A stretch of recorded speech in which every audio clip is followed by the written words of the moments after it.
Hello दोस्तों, नमस्कार। Proactive platform में हम आप सभी का स्वागत करते हैं। आज बायोलॉजी के अंतर्गत जानकारी करेंगे श्वसन क्या है। पृथ्वी पर पाया जाने वाला सजीव प्राणी अपना जीवन यापन करने के लिए श्वसन क्यों करता है। श्वसन पेड़ पौधों में श्वसन कैसे होता है, जीव जंतुओं में श्वसन कैसे होता है। श्वसन का एक बेसिक जानकारी देने के लिए आज पहली क्लास शुरुआत की जाएगी, जिसमें आपको बताया जाएगा श्वसन क्या है। श्वसन हमारे जीवन का एक मुख्य भाग है। श्वसन रिस्पिरेशन सिस्टम हमारे जिस प्रकार से विभिन्न अंगों से मिलकर के हमारे शरीर का निर्माण हुआ है, उसी प्रकार से एक हमारे शरीर के अंदर रिस्पिरेशन सिस्टम पाया जाता है, हमारी बॉडी के अंदर भी और पेड़ पौधों में भी। लेकिन आज हम जानकारी करेंगे क्या सजीव प्राणी जीव जंतु श्वसन भी करता है, मनुष्य भी श्वसन करता है, लेकिन पेड़ पौधे भी श्वसन करते हैं। तो पेड़ पौधे श्वसन करने के लिए कैसे करते हैं, श्वसन क्या है। श्वसन एक हमारे शरीर की बॉडी के अंदर ऊर्जा को, एनर्जी को, पावर को कंप्रेट करने के लिए, एनर्जी को बनाए रखने के लिए श्वसन एक महत्वपूर्ण लक्षण है। हम सो रहे हों, जाग रहे हों या कोई काम कर रहे हों, लेकिन काम करते वक्त भी हम सांस लेते रहते हैं। पढ़ रहे हों, खाना खा रहे हों, लेकिन श्वसन की क्रिया बंद नहीं हो सकती। ऐसा पेड़ पौधों में भी है। सूर्योदय के समय, सूर्य उदय से सूर्य की उपस्थिति में पेड़ पौधे भी श्वसन की क्रिया करते हैं। लेकिन पेड़ पौधे श्वसन की क्रिया में क्या करते हैं और जीव जंतु श्वसन की क्रिया में क्या करते हैं। जब मानव या सजीव प्राणियों में एक जंतु और पौधे दोनों अलग अलग भाग के हिस्से में आपकी जानकारी करेंगे। रिस्पिरेशन क्या है। श्वसन एक सजीव प्राणी का सबसे महत्वपूर्ण लक्षण है। जीवन यापन करने के लिए, जीवित रहने के लिए श्वसन अति आवश्यक है। श्वसन के अभाव में जीवित नहीं रह सकते। तो एक श्वसन क्या होता है, इधर जंतुओं में श्वसन, इधर हम बात करेंगे जंतुओं में श्वसन, और इधर बात करेंगे हम दूसरा पादपों में श्वसन। पादपों में श्वसन।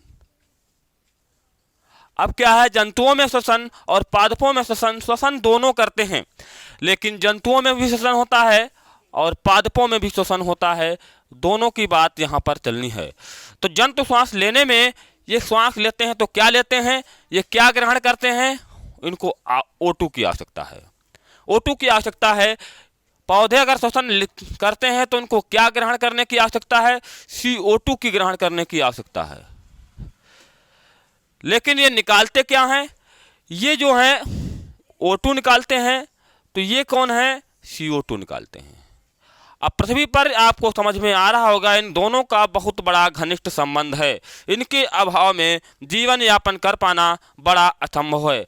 तो श्वसन की क्रिया करने के लिए हम सबसे मुख्य अंग कहाँ से श्वास ग्रहण करते हैं। हमारा फेफड़ा तो काम करता है, लेकिन श्वास ग्रहण करने का काम कहाँ से करते हैं। एक मानव का उदाहरण है। मानव के शरीर में नाक पाई जाती है। नाक के अंदर क्या पाया जाता है, नासारंध्र।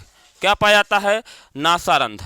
अगर मानव की बात करते हैं तो मानव में क्या है, नासारंध्र। नासारंध्र।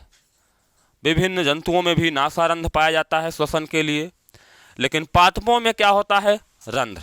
पादपों में जो पाया जाता है सिर्फ रंध्र।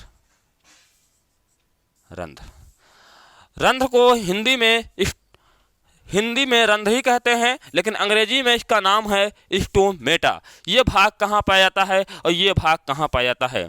मानव के शरीर की बॉडी के अंदर ही हिस्से में, नाक के हिस्से में दो छिद्र है। हमारी नाक में क्या है, दो छिद्र हैं, नासारंध्र हैं। जब हम नाक अपनी बंद कर लेंगे तो क्या है, हमको सांस लेने में दिक्कत होगी। हम मुंह फैलाएंगे, मुंह से सांस लेने की क्रिया करेंगे। नाक से सांस लेते हैं और नाक से सांस ले करके हमारे मस्तिष्क के अंदर से, हिस्से से, ग्रसनी से होता हुआ, श्वास नली से होता हुआ फेफड़े में पहुंचता है। लेकिन ये हम पहले वीडियो में बात करेंगे कि पेड़ पौधों और जीव जंतु जब श्वास ग्रहण करने का काम करते हैं तो पहले कहाँ के, श्वास लेने के लिए वायुमंडल में विभिन्न प्रकार की गैसें जैसे पाई जाती हैं। कार्बन डाइऑक्साइड भी है, CO2 भी है, विभिन्न प्रकार की गैस है। लेकिन नाक में क्या पाया जाता है? नासारंध्र। अगर हम ऑक्सीजन ग्रहण करने का काम करते हैं तो कहाँ से? नासारंध्र। और ये पौधे अगर कार्बन डाइऑक्साइड को ग्रहण करने का काम करते हैं तो कहाँ से करते हैं? रंध्र से। तो रंध्र कहाँ पाए जाते हैं? पौधों की पत्तियों में। पौधों की पत्तियों के ऊपरी हिस्से में रंध्र का हिस्सा पाया जाता है। इसमें छोटे छोटे छिद्र पाए जाते हैं जो क्या होते हैं? रंध्र, जिनको क्या बोलते हैं? स्टोमेटा। लेकिन मानव के शरीर में क्या होते हैं? नाक में ही ये नासारंध्र। काहे में? नाक।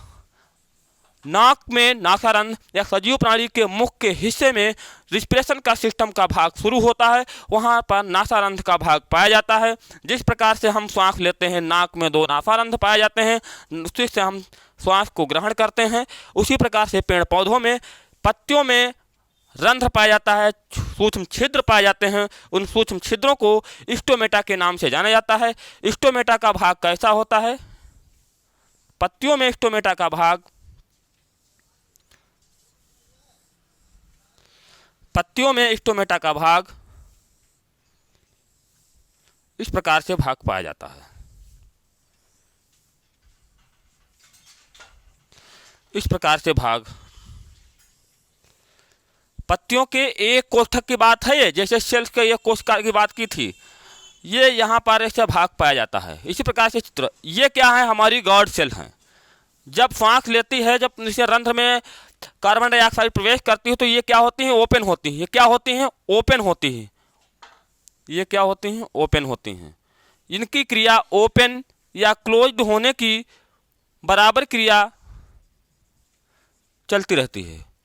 बंद होना या खुलने की क्रिया चलती रहती है और श्वास ग्रहण करते रहते हैं। तो आज आपको इतनी ही जानकारी श्वसन के रिस्पिरेशन में पहला पार्ट था, जिसमें हम श्वास लेते हैं तो नाक से, नासारंध्र से लेते हैं, और पेड़ पौधे श्वास लेते हैं तो वो रंध्र से लेते हैं। रंध्र कहाँ? पौधे की पत्तियों में और पौधे के तने के समस्त हरे भाग में, भाग के हिस्से में पाया जाता है। तो यहाँ तक आपको रिस्पिरेशन के सबसे पहले जानकारी हो गई होगी। अगर हम ऑक्सीजन लेते हैं तो नाक से, नासारंध्र से लेते हैं, लेकिन पेड़ पौधा श्वसन करते हैं तो कैसे करते हैं? पत्तियों से।